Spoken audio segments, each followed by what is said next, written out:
मो ना अधिकार मोनाल दास आम घर हूँ पट्टामुंडी ग्रामांचल थाना आम आसटिक कलेक्टर ऑफिस ये आमको दरकार न्याय दरकार आम जो होमगार्ड केन्द्रापड़ा जिला जो होमगार्ड निजुक्ति होता बहु करप्शन बहु महादुर्नीति तो आमको न्याय दरकार 10 दिन है आम SP office collector office SP office एमती दौड़ू आम कथा कहीं शुणुना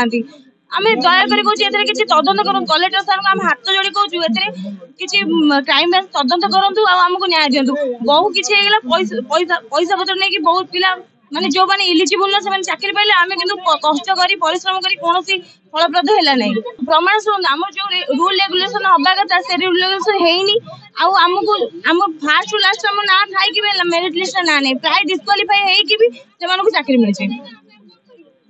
आम आखि आगे डिस्क्वालीफाई होते कहला कहते ना से हेनी आम एमती मार्क देचु कम मार्क से मार्क भी केमती पास जदि कम मार्क दिखाई से पास कले आम कि पाइलुनी आम चाहूँ आम न्याय दरकार कलेक्टर सार आम कथा शुणु आमर ए क्राइम ब्रांच तदंत करूँ। मो ना राजेंद्र प्रसाद दास मो घर डेराबिस ब्लॉक आमर जो गृहरक्षी परीक्षा होता 121 पोस्ट थिला 121 रु आम भावुँ अनियमितता होती 121 121 पोस्ट बिक्री बोली आम भावुँ कहीं जेहेतु मुझे निजे जड़े कैंडिडेट मुझे इंटरव्यू फास्ट आम रिटिन है रिटिन रु आम 60 मार्क रिटिन थिला मु भावुँ मोर 56 रु 58 मार्क थी एक 56 रु 58 रिटिन में मार्क केते रहा कौ बेसिस सिलेक्शन है एक आम निजे भी जानी पार्लुनु तापर आमर जो रिजल्ट बाहर फिजिकाली आम गलु फिजिकाल आम रनिंग थिला रनिंग कटा दिगला काटी दिगला तापर आम लंग जंप है हाइट वेट है मेडिकल है आधे आम सबुथे क्वालिफाई हेलु तथापि भाया भी है आ स्किल मुझे मोर ड्राइविंग स्किल थिला मुझे भी पास करी मुझे भावुँ मोर 68 कि 70 मार्क अच्छी ताले मत भाया बारे एसपी सार पचारे जे तुम घर कौटी तुम कौन कर मुझे ड्राइविंग कर ना गाँ ठिकाना आधे मत सार केते मार्क देले मोर चाकरी है 78 मुझे रखिपारे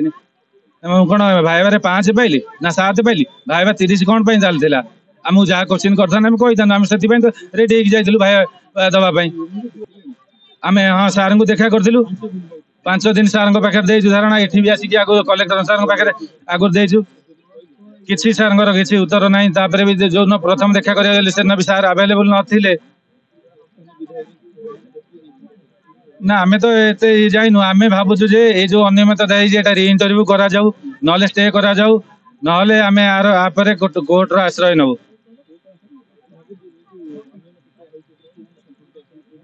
नहीं ये कथा तो आम जाणीनु आम भावुँ यहाँ जेहेतु एसपी सार अंडर यहाँ आदर किसी राजनीतिज्ञ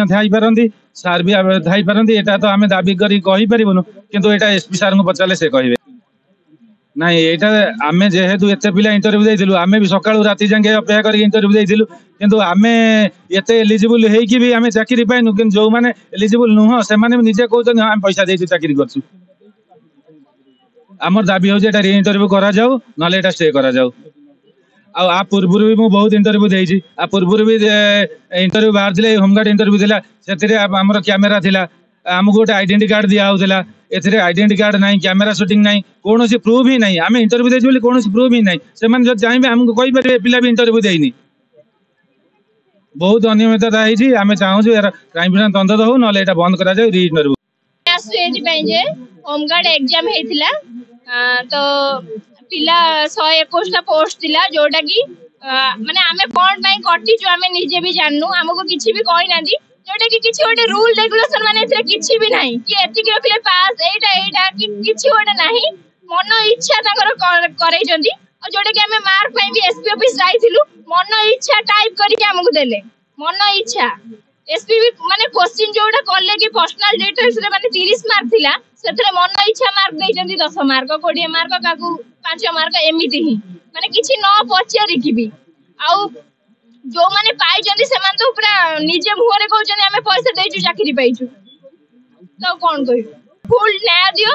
आ एटा स्टे करो जल्दी तदंत करो ऊपर दिनलिपि लाइव को एबे ही लाइक शेयर सब्सक्राइब करंतु।